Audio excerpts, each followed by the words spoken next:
On va maintenant terminer la session en faisant suite au thème de tantôt. Alors, le dernier thème, le 8e thème, c'est « Donnez-leur vous-même à manger ». Alors, on a commencé à parler des sacrements, l'ordre hiérarchique des sacrements, qui est des fois étonnant pour certaines personnes. Quand on découvre ça, là, on remet les choses à leur place. Je pense que c'est une bonne chose. On a vu le baptême en terminant. Alors, on poursuit, un coup d'œil rapide, là, un petit peu sur les sacrements. Je sais pas, j'aurai le temps de toutes les passer, mais de toute façon, au moins m'attarder aux principaux, là. Dans le fond, c'est la même chose pour tous les sacrements. Je disais, c'est toujours des confirmations rendues à maturité. C'est ça que ça vient confirmer la réalité, ce qui est réel, ce qui est là. Et le deuxième sacrement, précisément, s'appelle le sacrement de confirmation.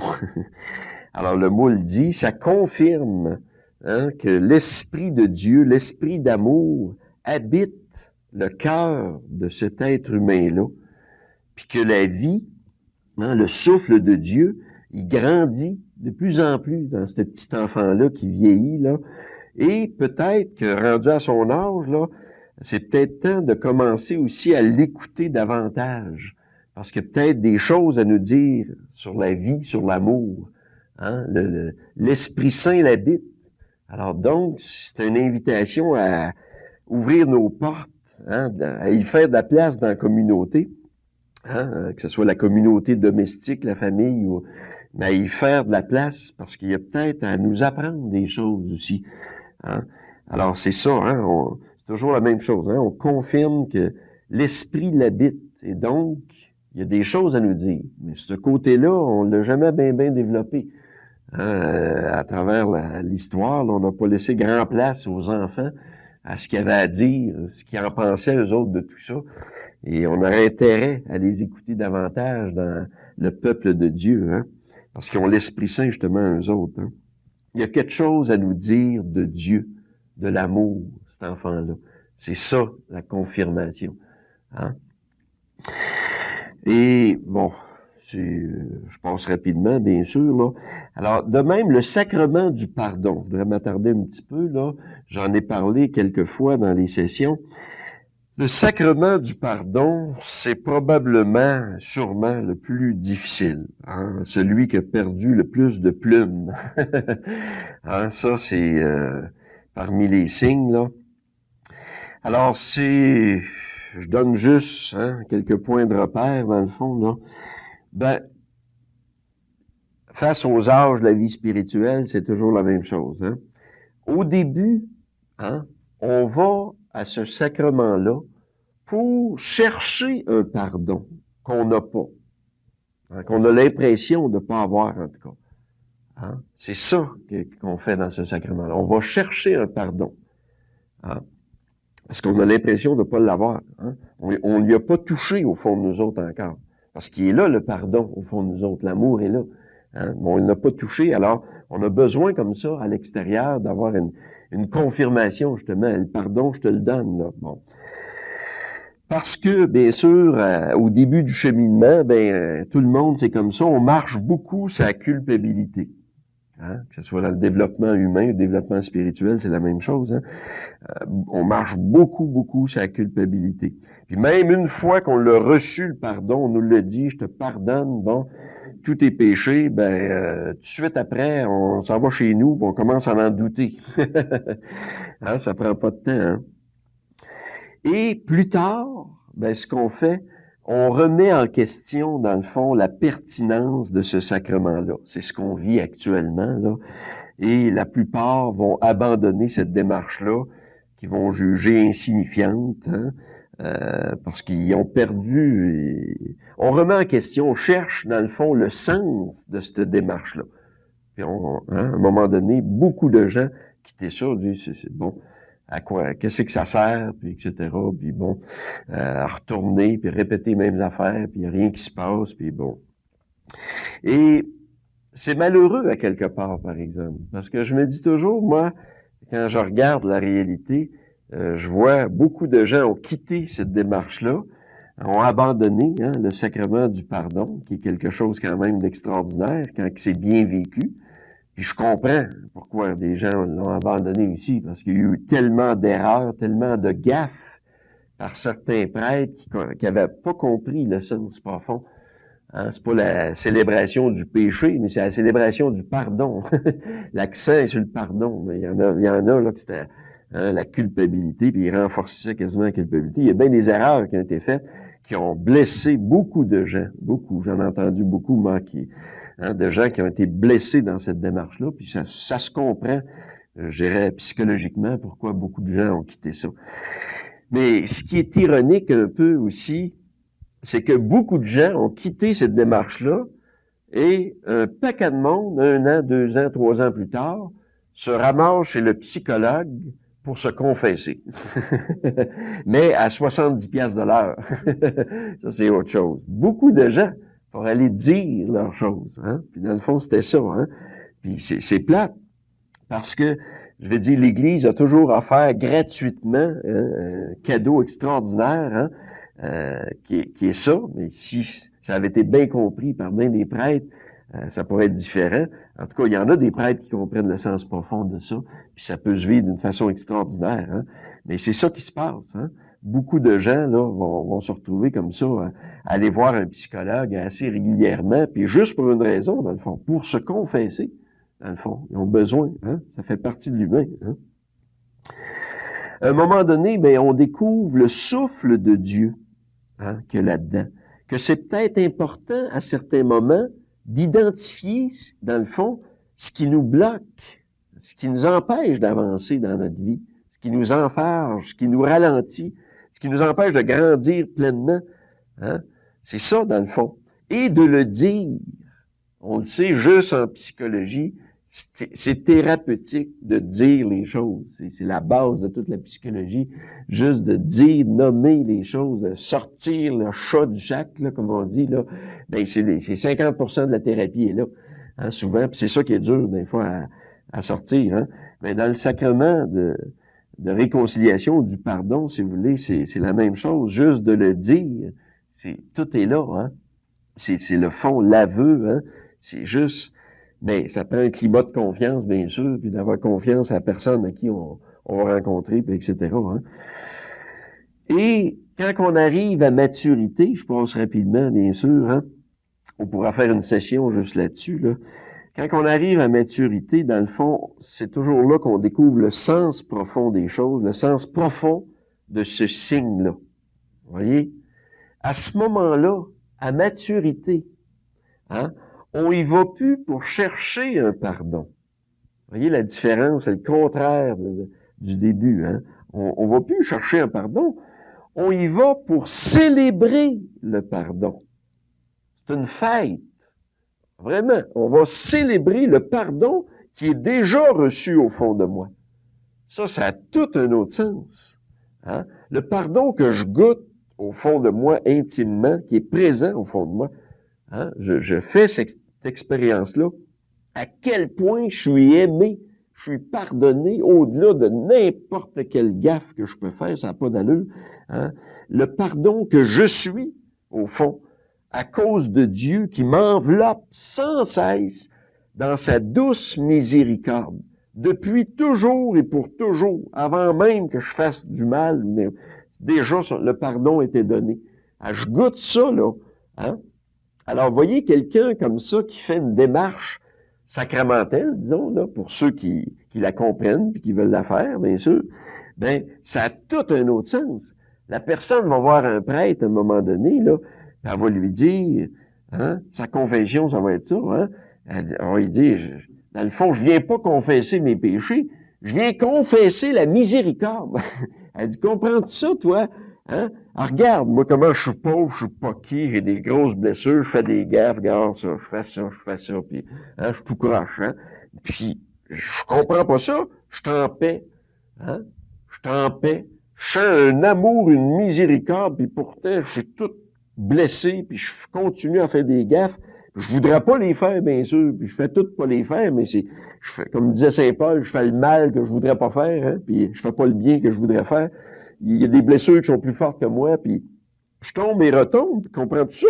Je suis en paix là-dedans. Je sens qu'une miséricorde qui est là, au-delà de tout ça, là, qui m'enveloppe, qui enveloppe tout ça, puis qui transforme tout ça en amour au fur et à mesure. Comprends-tu ça, toi? Hein? Voyez, la démarche est complètement... On s'en va confesser l'amour, confesser la miséricorde. Alors, c'est tout un autre... ça devient une fête. Hein? Ça devient une fête. Hein? On va célébrer vraiment le pardon.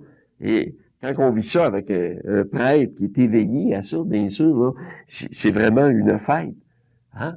Parce que lui, ça doit être tannant pour un prêtre d'entendre des patarafes, des histoires d'horreur, là, puis, hein, d'entendre que la miséricorde est victorieuse dans cet être humain-là. Quelle célébration! Hein? C'est une fête à ce moment-là, une fête extraordinaire. Hein? C'est ça, là. Alors, c'est tout ce que je voulais dire là-dessus. Dans le fond, là, il y aura bien des choses, mais en gros, c'est ça. Hein? Ça dépend de l'âge spirituel qu'on a, bien sûr, pour le vivre. Puis, je comprends très bien qu'un paquet de gens, puis de bons chrétiens même, aient quitté cette démarche parce que elle n'a plus de sens à un moment donné, etc. C'est une étape, ça, dans le cheminement. Hein? C'est l'adolescence spirituelle, c'est une étape. Mais je peux vous dire ceci, je l'ai vécu moi aussi des années de temps, puis qu'on peut redécouvrir ce sacrement-là qui est sublime quand il est vécu dans l'amour. C'est quelque chose, là. Il y a une grâce, il y a vraiment une grâce de guérison extraordinaire qui peut être vécue à ce moment-là. Hein? Alors, mais tout dépend, puis c'est sûr, il faut frapper un bon numéro, là, un bon prêtre. Il y en a des prêtres qui ont de l'allure, bien sûr. Il y en a des prêtres qui ont de l'allure. Alors, je voudrais arriver à l'Eucharistie le plus tôt possible, là, bien sûr, parce que c'est là que ça soulève, il y a bien des questions qui tournent autour de ça, que j'aimerais voir. La première chose, je voudrais dire sur l'Eucharistie, c'est que, ça va vous faire plaisir sûrement, là, c'est que l'Eucharistie, c'est secondaire. Il y a des gens qui lèvent sur le chaise quand je dis ça, là. Pas habitué d'entendre ça, hein. Mais c'est ça. Hein? C'est ça. Vous disiez les 7 sacrements, puis l'Eucharistie, c'est toute la théologie sacramentelle, dans le fond, se fonde un peu sur l'Eucharistie, tourne autour de là. Hein? Mais, faut le dire, l'Eucharistie, c'est secondaire. Hein? Jésus-Christ disait, hein, je suis pas venu pour être servi, mais pour servir. Le plus grand sera le serviteur de tous. L'Eucharistie est au service de l'humain et non l'inverse. Et Dieu sait qu'il y a un paquet de monde qui voudrait bien mettre les humains au service de l'Eucharistie. Mais oh non, je suis venu pour servir, pas pour être servi. Hein? Alors, c'est secondaire, imaginez-vous donc. Ah, mais les gens me disent toujours, ben écoute, comment se fait qu'on nous a toujours dit l'Eucharistie, c'est le sommet, puis tout ça, le sommet, le sommet, le sommet. Bien sûr, c'est le sommet des 7 sacrements, mais pas le sommet des sacrements. Hey, oh, hein, le Christ lui-même, hein, le premier sacrement en chair et en os lui-même, hein, et l'être humain, après ça, hein, en deuxième position, je vous disais, l'être humain, bien sûr, et c'est juste en troisième lieu, hein, c'est le sommet des 7. C'est dans ce sens-là que c'est le sommet. Hein, le sommet, c'est l'amour lui-même en personne. Puis, bon. Puis, comme je vous disais tantôt, hein, ce matin, hein, que Dieu est au-delà de l'Eucharistie, est plus grand que l'Eucharistie, bien sûr. On pourrait perdre l'Eucharistie, on ne perdra pas Dieu. Bon. Alors, c'est toujours la même démarche. Hein? Au début, hein, du cheminement à l'enfance spirituelle, ben, on va à l'Eucharistie, pourquoi? Pour chercher quelque chose. Vous voyez? C'est toujours ça au début. Pour chercher quelque chose. Hein? Se ressourcer pour communier au corps et au sang du Christ, bien sûr. Hein? On parle à cet âge-là beaucoup de communion, mais avouons-le, vous savez, très souvent, en tout cas moi je vois ça pour bien des gens, ça se voit à l'œil nu, là, hein, pour bien des gens, ça devient très vite de la consommation. De la consommation. On n'est plus au niveau, on n'est pas au niveau de la communion, pas en tout. Hein? Juste la façon que c'est vécu. On voit ça, moi je vois ça, il y a des gens, on dirait, là, ils sont toujours là, ils regardent leur montre, là, puis va-tu finir son homélie plate, là, puis bon, puis on a hâte juste, on dirait qu'ils sont juste là pour aller chercher la petite hostie, là, puis aussitôt qu'ils l'ont, chioum! Hein, ils flyent à la maison, c'est terminé, c'était juste ça qu'ils voulaient. Hein? Puis je me dis, ces gens-là, là, tu pourrais lui mettre des distributrices automatiques à l'entrée de l'église, ils seraient bien heureux. Des guichets automatiques, eux autres, parfait. Il n'y aura pas à subir l'homélie du curé, puis à toute cette cérémonie plate-là. Eux autres, ils seraient pour ça. Hein? Avoir des distributrices, là, puis, hein? Parce que c'est juste ça, là. On est au niveau de la consommation, là. C'est plus la communion, hein. Parce que quand il n'y a pas de silence, Marthe Robin qui se nourrissait juste de l'Eucharistie, qui disait le silence qui précède et qui suit l'Eucharistie est plus important que l'Eucharistie. Imagine-toi. Elle qui mangeait, elle a vécu 50 ans juste de ça, sans rien manger d'autre, ni boire, hein. Ouais. C'est autre chose. Elle était dans la communion, bien sûr. C'était pas de la consommation, mais bon. Alors souvent, c'est ça. On voit ça des gens, c'est d'aller chercher les petites hosties, là, mais sans communion réelle. Hein? C'est avec le cœur qu'on communie. D'abord, pas avec l'estomac. C'est avec le cœur. Hein? Et à ce moment-là, on répond à un besoin extérieur. On va dire, j'ai besoin de l'Eucharistie. C'est pas mauvais à cet âge-là, c'est ça. Hein? On va dire, ça me fait du bien, ça me ressource, ça me donne des forces, etc. J'ai besoin de l'Eucharistie. Bon, c'est pas mauvais, comme je vous dis. À cet âge-là spirituel, hein, quand c'est vécu comme besoin, hein, c'est au niveau du besoin, bien sûr. Hein, c'est normal à cet âge-là de la vie spirituelle au début. Mais, il faut le dire, ça, c'est encore dans la consommation.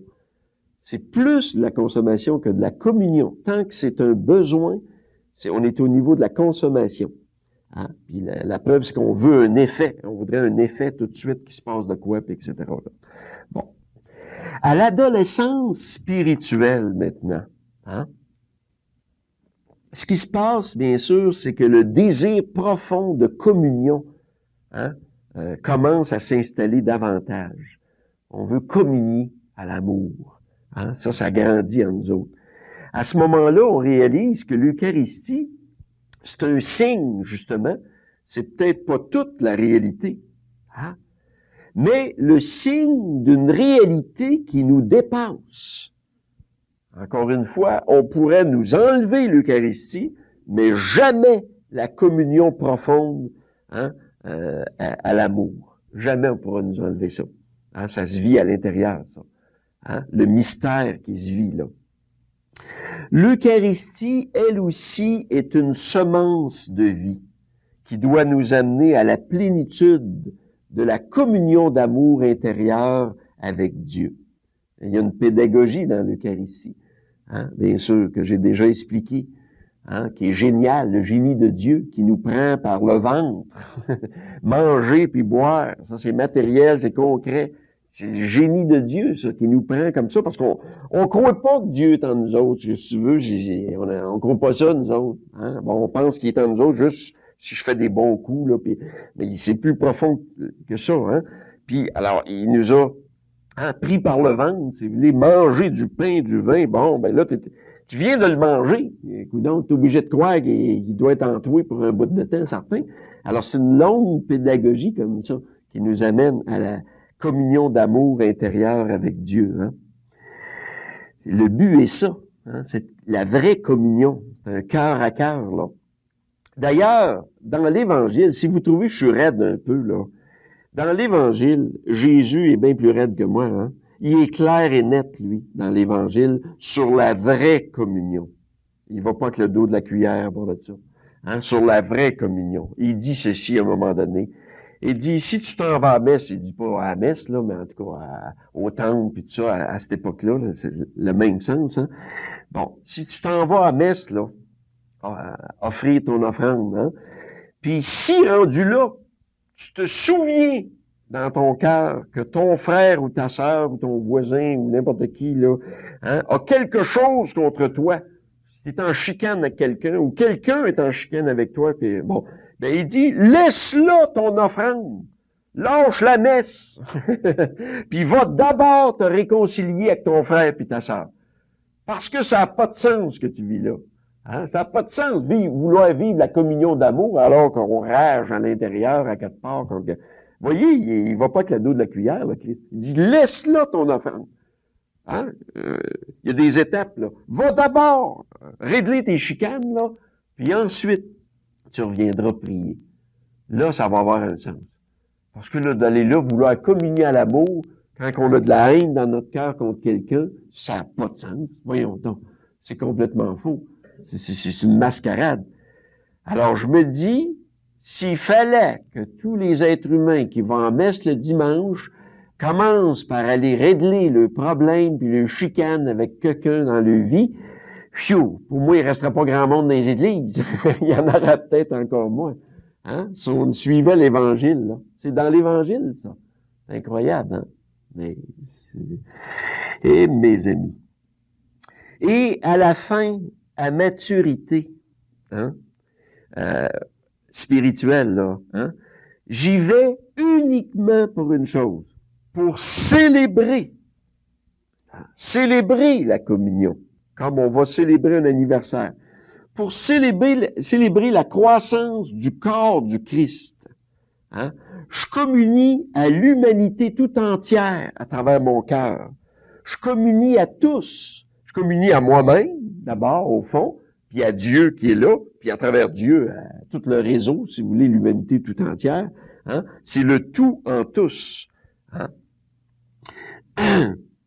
Excusez.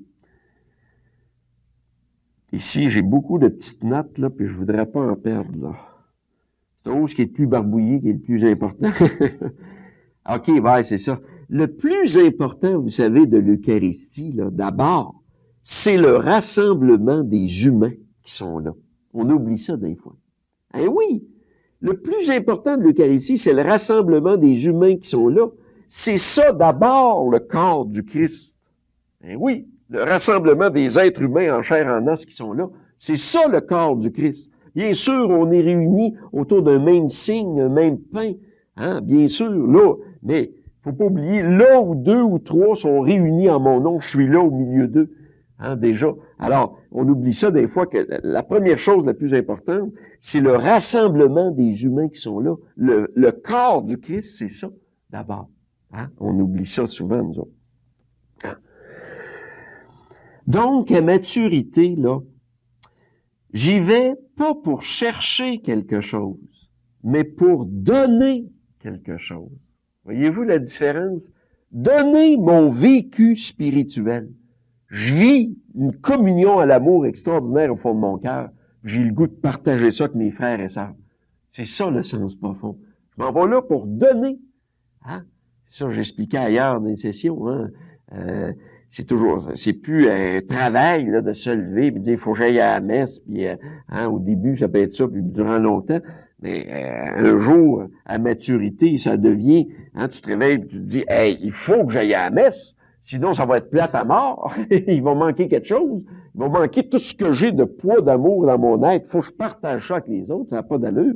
Mais on va là pour donner, partager la communion au Christ que je vis déjà au fond de moi dans l'amour. Je suis déjà en communion. Avant même le début de l'Eucharistie, je la vis, hein, au fond de moi. J'y vais pour témoigner, comme un témoin, pour témoigner devant tout le monde, devant mes frères et sœurs, que la communion à l'amour, c'est la seule chose qui soit importante au monde. Vous voyez, c'est très différent à ce moment-là. Hein? L'esprit est différent d'aller là, avec cet esprit-là. Là. C'est le jour et la nuit, bien sûr. Le jour et la nuit.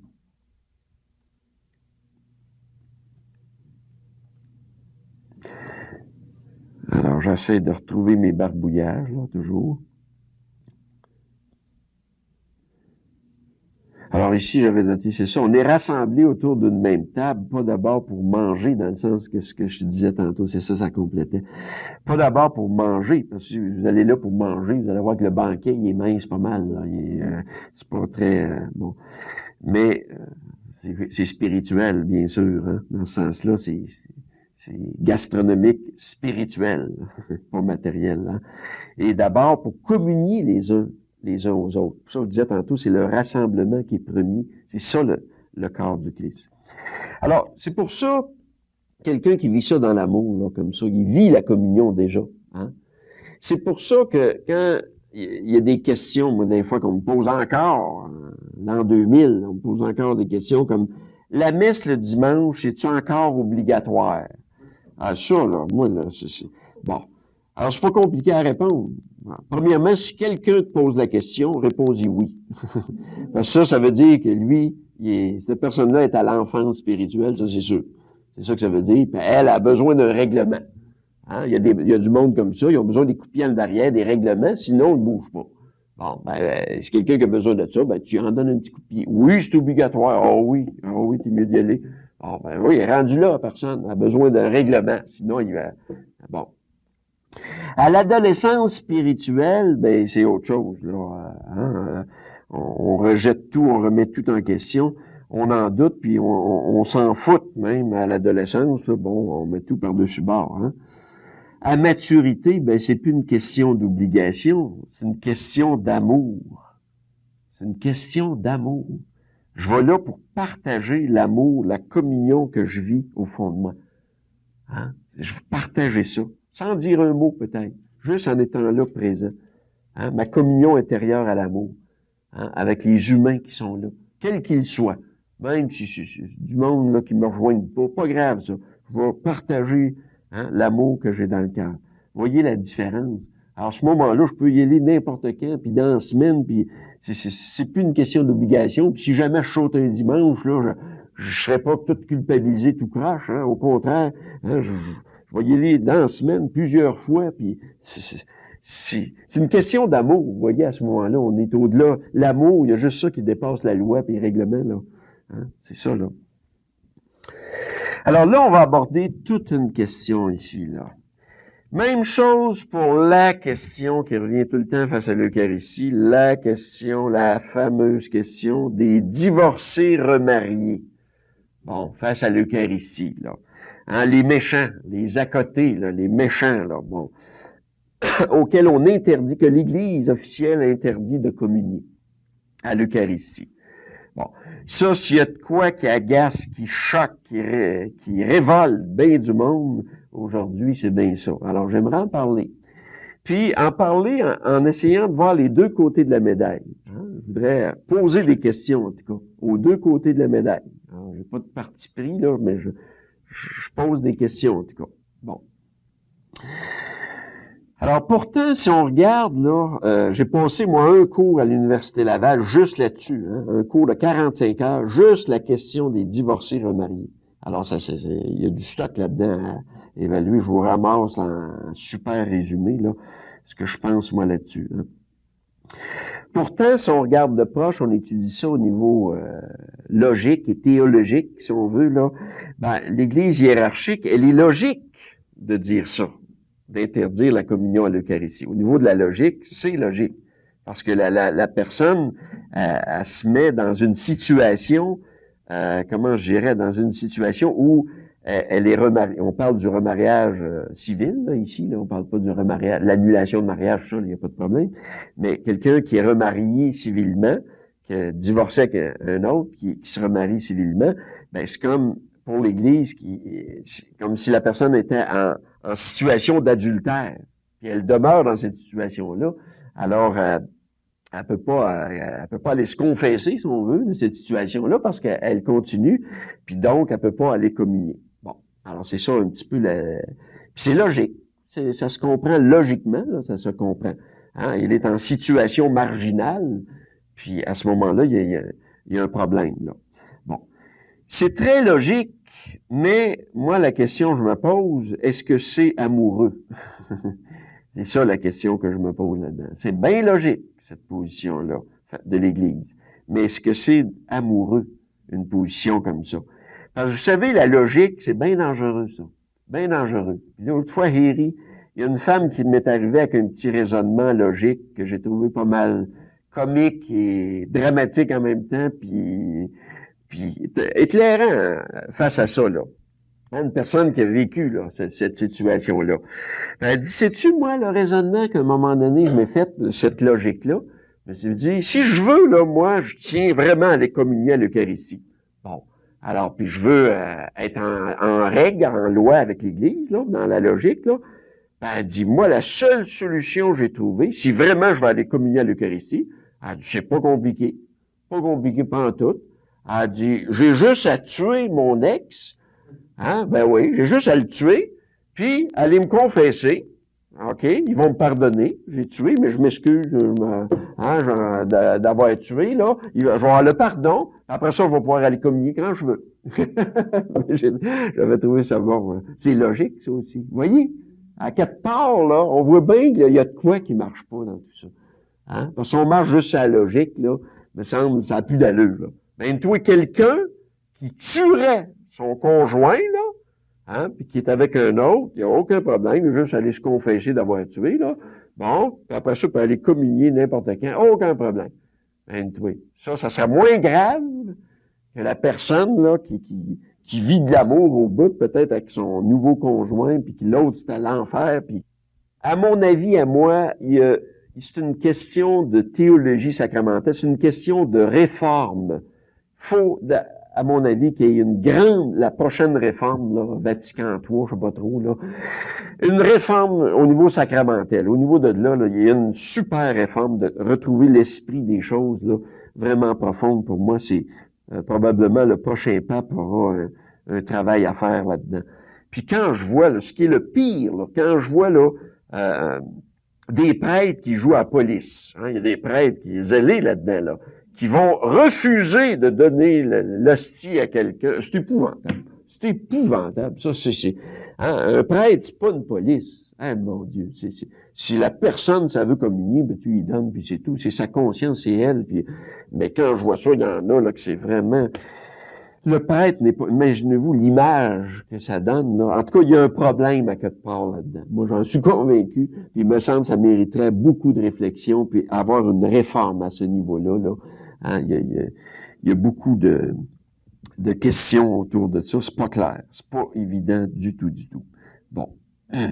Mais là, je suis capable, par exemple, moi, de regarder l'autre bord de la clôture. J'ai regardé la hiérarchie, puis bon, mais je suis capable de regarder l'autre bord de la clôture aussi. Hein? Au lieu d'être soumis, hein, quelqu'un, là, on voit ça souvent, quelqu'un qui, bon, l'Église actuellement dit non. OK, dans ses règlements, puis tout ça, c'est ça qu'elle dit.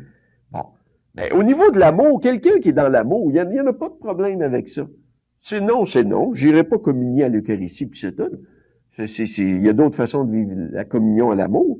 Hein? Mais voyez, beaucoup de gens, ils sont toqués, au lieu d'être soumis dans l'amour à l'autorité de l'Église. Si je suis dans l'amour, je vais me soumettre à l'autorité de l'Église, à mon chef. Hein? On part en guerre contre le pape. On aurait le goût de zigouiller le pape, puis il n'y a pas d'aller prêtre, puis les évêques, puis envoyer donc hein, des gens qui développent la haine, la colère, puis tout ça, ils m'interdisent de communier, puis envoyer tout ça pour pouvoir aller communier à l'amour. Hein? Là aussi, il y a de quoi qui marche pas. Des gens en colère qui ragent la haine contre les autorités de l'Église pour pouvoir aller communier à l'amour. Hey, wow, il y a quelque chose là aussi qui marche pas, là.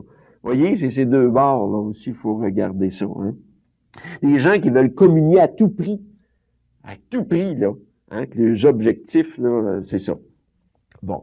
Alors, il y a des gens qui me disent comme objection, ben écoute, je t'ai invité à un repas, on veut pas que je mange.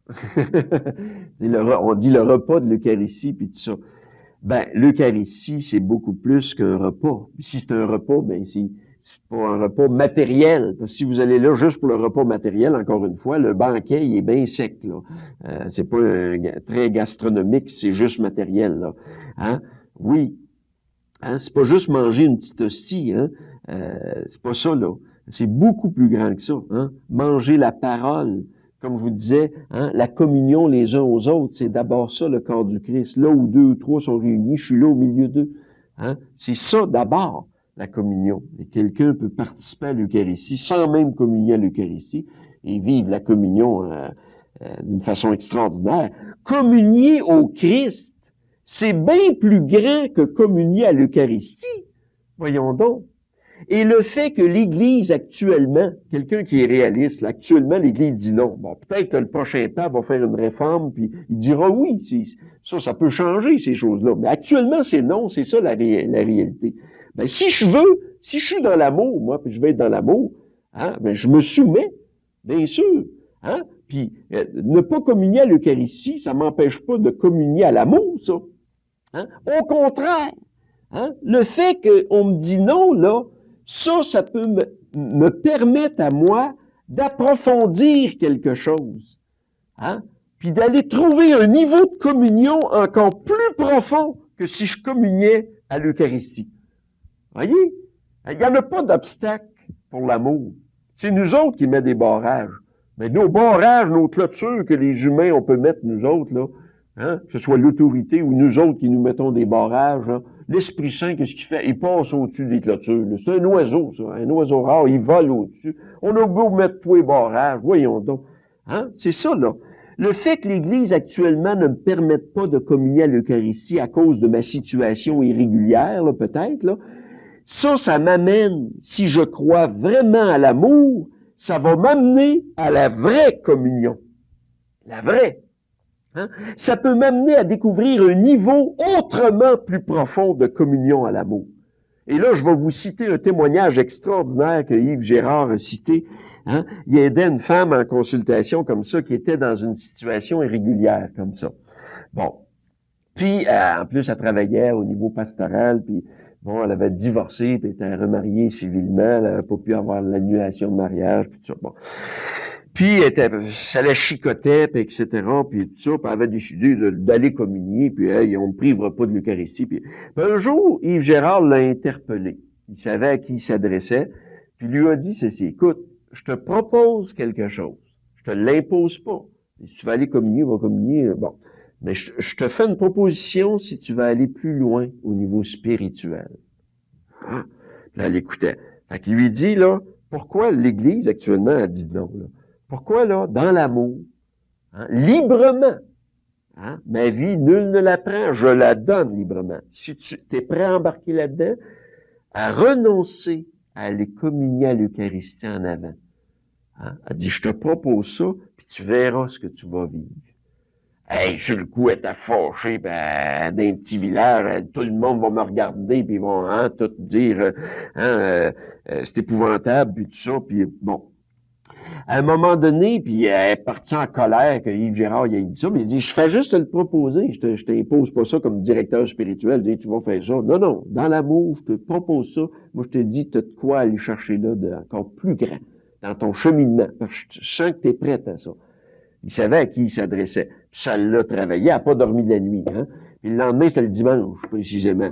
Elle arrive à la messe. Puis là, elle prend la décision à l'Eucharistie, je reste dans mon banc. Elle était assis dans les premiers bancs pour ça.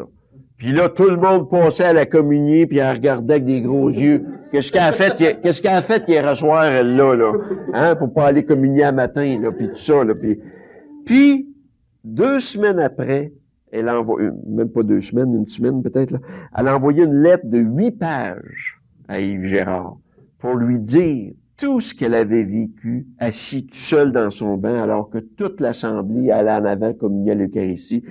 Tout ce qu'elle avait vécu de communion intime, d'amour au Christ, vivant, ressuscité au fond d'elle-même, que jamais, jamais elle avait goûté ça. Elle pensait jamais vivre ça tout de suite de même, là. Jamais. Hein? La grâce, 8 pages. 8 pages. Hein? Imaginez. Elle dit, en terminant en disant, je veux plus y aller communier. Quand je la goûte, la communion. Vous voyez, quand on veut rester dans l'amour, il n'y en a pas de problème. L'Esprit Saint nous trouve plein d'avenues. Au lieu d'être toqués puis ils se battent pour pouvoir quasiment tuer les autres pour pouvoir aller communier à l'amour. Là. Il me semble, il y a quelque chose là-dedans, là. Ben, c'est ça, hein. C'est bien... Si je crois vraiment à Dieu, hein, c'est ça, là, la différence. Si je crois vraiment à Dieu, si je suis convaincu, à ce moment-là, je suis convaincu que tous mangent à leur faim.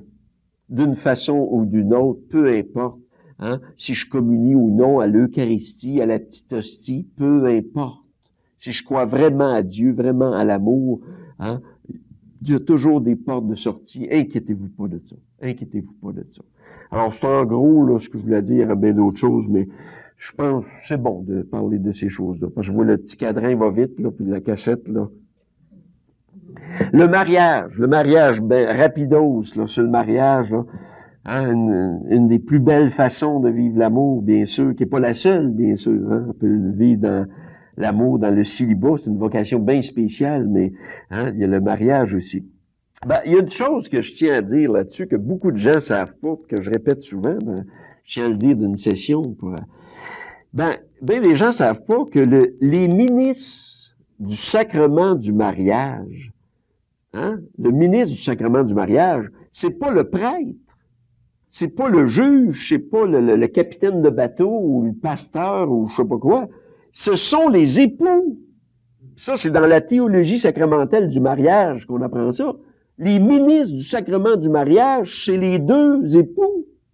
Le prêtre n'est qu'un témoin. Il est juste un témoin.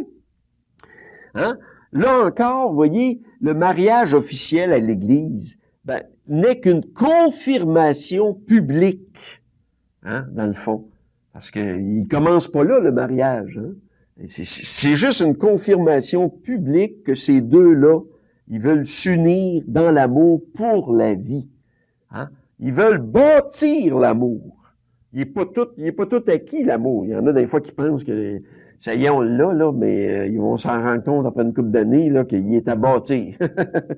Hein? Mais c'est ça le sens profond. Ils veulent, ces deux-là, bâtir l'amour. Même s'ils sont différents un de l'autre, hein, qui ont des grosses différences, puis qui ont des grosses blessures, hein, un l'autre, ils veulent hein, essayer de bâtir pierre par pierre, ça prendra le temps que ça voudra, hein, créer l'amour, bâtir quelque chose de beau, hein, comme témoignage. C'est ça. Hein? Puis le mariage, le vrai mariage réel, c'est quand les deux prennent la décision de ça. C'est ça. C'est pas à l'église, là. Quand les deux décident dans le cœur, oui, on va passer notre vie ensemble. Donc, on est prêt à la vie, à la mort, on va aller au bout de ça, on veut bâtir de quoi. Hein? On veut bâtir de quoi. Ben, c'est ça, le vrai mariage réel, il est là. L'autre à l'église, là, c'est la confirmation publique. Qui a un sens, bien sûr, qui a tout un sens. Hein? C'est un beau, s'il y a un beau témoignage, c'est bien ça. Il s'envie des belles choses dans des mariages comme témoignage. Il y a bien des larmes qui coulent des fois parce qu'on voit bien qu'il y a de l'amour, là. Mais à l'origine, le vrai mariage, il est ailleurs. Il est cœur à cœur, les deux époux. C'est eux autres les ministres. Bon. Alors, c'est juste ce que je voulais dire là-dessus. Hein. Le sacrement de l'ordre. On va passer à l'ordre. Ben ça, je veux pas insister tellement là-dessus parce que j'ai fait un enseignement de 3/4 d'heure qui est sur cassette déjà, un cœur de prêtre. Alors, s'il y en a qui veulent creuser ça, j'avais donné ça, Serge était venu à l'Apocatière, il y avait 60 prêtres qui m'avaient demandé pour une retraite d'une semaine, puis j'avais introduit avec ça ce que je pensais des prêtres. Et au 21e siècle aussi, comment je voyais l'Église, ça. Alors, j'avais parlé beaucoup de ça. Fait que s'il y en a qui s'intéressent, développer ça. Je sais que j'ai eu beaucoup de témoignages de prêtres qui ont vraiment aimé cet enseignement-là. Il y a même des prêtres qui m'ont dit qu'ils avaient retrouvé leur vocation profonde, là. Certains prêtres qui pensaient à quitter même, puis j'ai été invité au Manitoba à cause de cet enseignement-là. 60 pères au blas qui m'avaient invité, hein, parce que le provincial avait écouté ça, puis c'est ça, là. Ben, dit par un laïc, c'est ça qui était l'ironie, hein, un ex-gars qui voulait devenir prêtre, qui est devenu père, mais père de famille. Alors, en tout cas, si ça vous intéresse, le sujet, là, ben, dans le fond, c'est que le prêtre lui-même doit devenir un sacrement. Il n'est pas seulement le ministre des autres sacrements, hein, mais, puis en particulier, j'explique ça dans cette cassette-là, que c'est l'Eucharistie et le sacrement du pardon qui sont son ministère premier. Hein. Tous les autres sacrements peuvent être donnés par d'autres mondes, puis l'évêque peut donner des ministères à d'autres. Hein. En tout cas, ça, sur cette cassette-là, là, un cœur de prêtre, ben, ceux qui s'intéressent, là, vous aurez... Parce que je veux quand même me garder un petit peu de temps, parce qu'il y a une question là que j'aimerais bien ça aborder, là. Dire un mot, je sais pas si ça vous intéresse, sur le sacerdoce des femmes. Oups, il y en a qui se redressent sur le chaise, là. Le sacerdoce des femmes. Hein? J'ai mon opinion là-dessus aussi, puis j'aimerais vous partager ça. Hein? Sujet très délicat, parce que hein, le pape dit non. Bon, actuellement. Bon. Alors, Jean-Paul II, bon, c'est sûr qu'il est vieux, lui, puis tout ça, puis il comprend pas tout, puis il vient de Pologne, en plus, bon, il a été élevé dans le communisme, puis, tu sais, bon. OK. Ben, moi, la première chose que je vais dire là-dessus, être clair et net, dire, je vous promets que aussitôt qu'on va me nommer pape, le lendemain matin, moi, c'est la première chose que je vais faire, que les femmes vont pouvoir devenir prêtres. Alors là, je vous le dis, moi, personnellement, Alain Dumont, j'ai absolument rien contre ça. Au contraire, je vois aucune raison qui se tiennent debout, là, pour pas que les femmes soient ordonnées prêtres. J'en vois pas. Hein, qu'on dise la tradition, ben oui, la tradition, mais je veux dire, c'est une époque, le 2000 ans, c'est culturel, ça. Aujourd'hui, la femme, le statut de la femme n'est pas le même que le 2000 ans. La femme avait même pas le droit d'aller à l'église, elle avait même pas le droit d'entrer dans la synagogue. La femme, c'était moins que rien, c'est quasiment un animal. C'est épouvantable. Alors, on a fait du chemin depuis ce temps-là, puis on a du chemin encore à faire. Puis dans l'Église, Dieu sait qu'on en a à faire, puis on en aura toujours à faire, puis c'est bon, c'est normal comme ça. Mais moi, Alain Dumont, je vois pas d'arguments qui se tiennent debout pour interdire que les femmes soient ordonnées. Dire le Christ est un homme, ben oui, bien sûr, ben oui, mais si le Christ serait venu au monde aujourd'hui, hein, en l'an 2000, es-tu sûr qu'il aurait été un homme? Pas sûr, moi. Il aurait pu être une femme. Ben voyons donc. Question, là, de peut-être qu'il aurait été une femme s'il serait venu au monde aujourd'hui. Je sais pas. Alors, c'est une question culturelle à cette époque-là, etc. Puis, bon, alors moi, je pense que l'humain, profondément, doit pointer là-dedans. Mais c'est un sujet délicat. Mon chef, à moi, c'est Jean-Paul II. Je le respecte, puis je l'aime. Puis je suis pas d'accord avec tout. Puis on a le droit de pas être d'accord. On a le droit de pas être d'accord. C'est un homme que j'admire beaucoup, moi. Il y a des valeurs extraordinaires, cet homme-là, là. Puis, mais ce qu'on appelle le fort interne, le fort externe, hein, c'est mon chef, Jean-Paul II.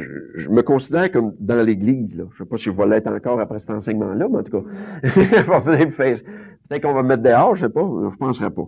Ça fait bien longtemps que j'enseigne ça. Dans mon fort interne, moi, je respecte. À l'extérieur, Jean-Paul II dit non.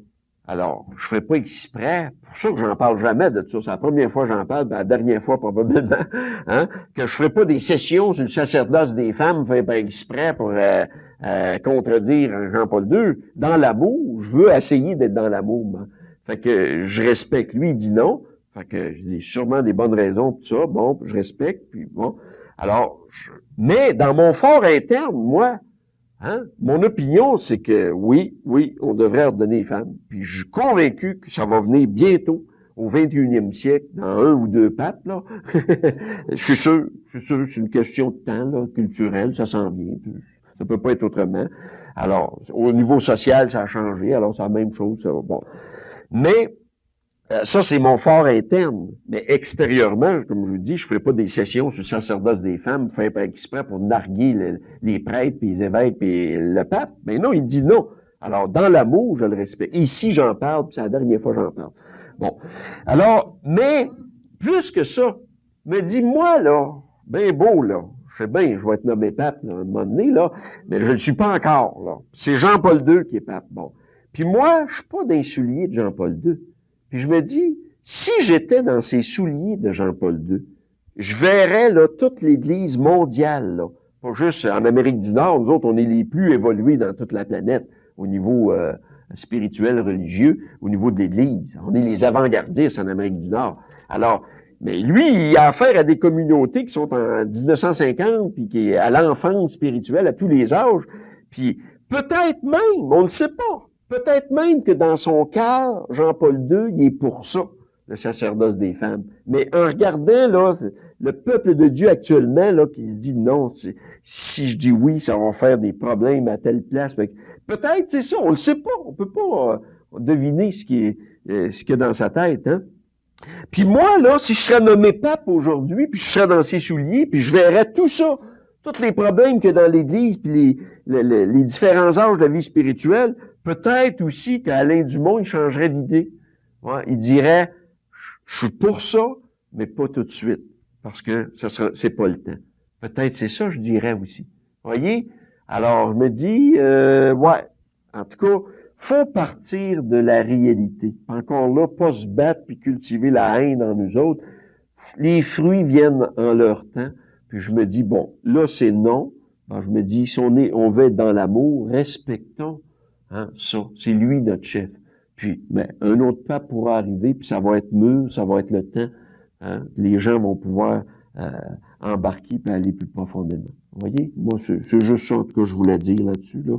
Pour moi, l'essentiel, c'est de demeurer dans l'amour. Il n'y a pas de limite à ça. Là. Il n'y en a pas de limite.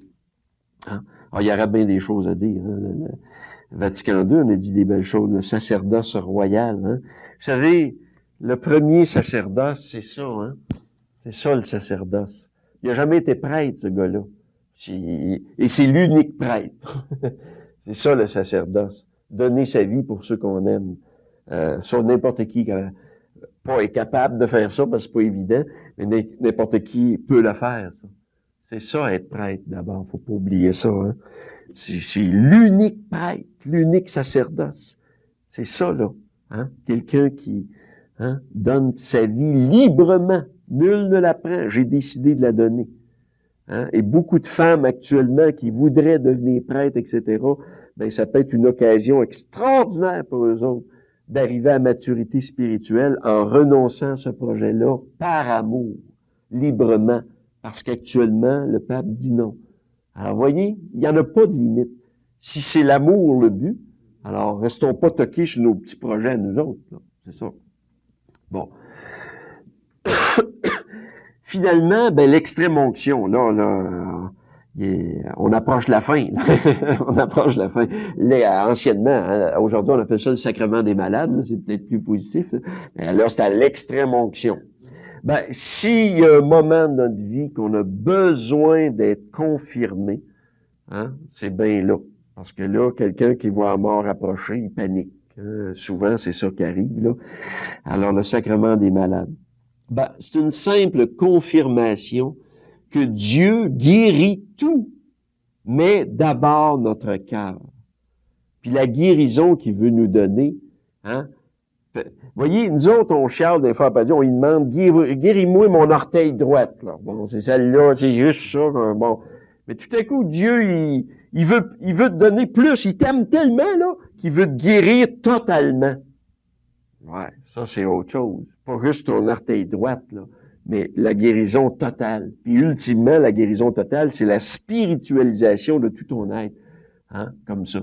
Peut-être ton orteil va te faire mourir, mais c'est ça qui va te faire vivre. Qui va te faire entrer dans la guérison totale. Vous voyez, il y a la guérison totale, toute la spiritualisation de l'amour en nous autres, là, c'est autrement plus profond. Puis le Christ, comme le Christ, souvent les questions, les gens disent, il avait le pouvoir de guérir, lui. Mais pourquoi il n'a pas guéri tout le monde? Il aurait pu, à part de ça. C'est ça qui est le plus enrageant, là. Il aurait pu faire ça, puis il aurait guéri tout le monde. Mais pourquoi il n'a pas guéri tout le monde? Saint Jean l'a compris, ça. C'est des signes. Tous les miracles de Jésus, c'est juste des signes de quelque chose de bien plus grand que ça. Même la résurrection de Lazare, c'est rien. Il a ressuscité un mort. Mais c'est rien, parce que Lazare, il est encore en chair et en os, puis plus tard, il est peut-être tombé malade, puis il est mort, ça c'est sûr, à un moment donné. C'est pas ça la vraie résurrection. C'est la résurrection spirituelle qu'on va fêter à Pâques, où là, tu peux plus mourir, là, tu peux plus souffrir. Alors, il nous donnait juste des signes de ça. Juste des signes. Nous autres, c'est tous nos petits bobos là, qu'on veut régler, mais Dieu veut guérir bien plus que ça. Il veut tout nous guérir. Ça va jusque-là. Et parfois, certaines maladies peuvent nous aider à cheminer spirituellement, vous voyez? Alors, c'est pour ça qu'il ne faut pas être toqué sur rien. Sur rien. Rien qui nous empêche. Nous autres, c'est notre problème, on veut tout régler. Mais qui te dit que ce qui va sortir de là sera pas meilleur que d'enlever ça? Ça, c'est autre chose, là. Alors, dans le fond, le sacrement des malades, c'est un sacrement de confirmation, dans le fond, de dire, inquiète-toi pas, l'amour est là, l'amour t'aime. Puis si tu meurs, ben l'amour va t'accueillir. Mais inquiète-toi pas, c'est un ultime, là. C'est ça que ça doit signifier, comme tous les autres sacrements. Le sacrement des malades nous dit que Dieu est seulement amour. hein, qui est présent partout en puissance, puis qui, hein, lui, il veut que je vive au bout de plus en plus. Puis la mort, c'est juste une porte, hein, sur la vraie vie. Hein? Je ne meurs pas, j'entre dans la vie, comme disait Thérèse de Lisieux, hein. Elle avait conscience de ça. Je meurs pas, j'entre dans la vie. Alors, c'est tout, c'est quelque chose d'extrêmement beau, hein, quelqu'un qui est à l'article de la mort, comme ça, de le confirmer. T'es aimé, t'es aimé. Tant que tu vas entrer dans l'amour, là, t'es sur le bord, là. C'est extraordinaire. Je te confirme ça, là. Hein, que ce qui est pas essentiel va tomber, mais il va rester juste l'essentiel, hein. Bien, en conclusion, ce que l'amour dit à chacune de nous aujourd'hui, c'est la même phrase qu'il a dit un jour à ses apôtres avant la multiplication des pains. Hein? Il leur a dit ceci, le titre, hein, de ce thème-là. Donnez-leur vous-même à manger. Hein? Donnez-leur vous-même à manger. Pas moins que ça. Ce que le monde d'aujourd'hui a besoin par-dessus tout, après moi, là, c'est pas des sacrements. C'est pas les 7 sacrements. Hein? Parce qu'on l'a connu. Hein? Moi, quand j'étais jeune, là, c'était la sacramentalisation à outrance, puis envoie donc des messes, puis envoie donc, puis hey, on y était. Mais là, on voit les fruits de ça. La sacramentalisation à outrance sans évangélisation profonde, là, réflexion profonde. Là. On voit les fruits de ça. Moi, quand je vois les vieillards aujourd'hui, là, penser juste à s'amuser, juste à des bingos, à des voyages, à prendre un petit coup, puis à flirter, puis hey, c'est épouvantable. Ça, c'est les fruits, excusez. C'est les fruits de la sacramentalisation à outrance. C'était vide à quelque part, là. Il n'y avait pas de spiritualité profonde qui était vécue. On l'a connu, ça. Hein, à coup de sacrement, puis de sacrement, là, qu'on va y arriver à convertir le monde. Non, non. Hein? Ça va plus loin que ça, hein? Puis c'est plus profond que ça. Hein? C'est ça, là, à un moment donné. Ce que le monde d'aujourd'hui, là, c'est pas ça. Hein? On l'a connu ça en masse dans le passé, puis on voit les fruits. Moi, ce qui est scandalisant aujourd'hui, c'est pas les jeunes, c'est de voir les personnes âgées qui seraient à l'âge de la sagesse, l'âge du spirituel par excellence, puis juste vouloir de s'amuser, puis c'est épouvantable à quelque part. Mais hein? Ben, il a manqué d'évangélisation, il a manqué de réflexion profonde, puis de cheminement spirituel. Vous voyez, c'était juste une religion souvent extérieure, puis on suivait le troupeau, puis bon. C'est toi le sacrement, c'est toi. Hein? Donne-leur plutôt toi-même à manger, c'est-à-dire ton cœur rempli d'amour. Le monde se meurt d'amour. Hein? Ce que tu vis de plus beau, de plus profond, de communion d'amour dans ton cœur, là où tu as emmené tous les silences que tu as vécus, c'est ça que le monde a besoin, bien sûr. Le monde se meurt de faim. Donnez-leur vous-même, le meilleur de vous-même en nourriture. Ça, c'est ça, un fruit mûr. Hein? Ça, c'est fait, hein, pour être mangé. Hein? Ainsi, tu seras un vrai signe de l'amour. Tu seras un vrai signe de l'amour. Je termine, je sais pas si j'ai le temps sur la cassette, mais en tout cas, un très beau texte de Maurice Zundel que j'aime beaucoup, un prêtre suisse, et vraiment un sage du 20e siècle, hein, un ami de Paul VI qui disait « Les derniers mots de Jésus dans l'Évangile, ce n'est pas d'aimer Dieu, c'est d'aimer l'humain. » C'est assez étonnant, ça. Les derniers mots, hein, de Jésus dans l'Évangile, c'est pas d'aimer Dieu, mais d'aimer l'humain. Hein? Le critère qu'il donne, la marque distinctive de ses disciples, c'est qu'ils s'aiment les uns les autres.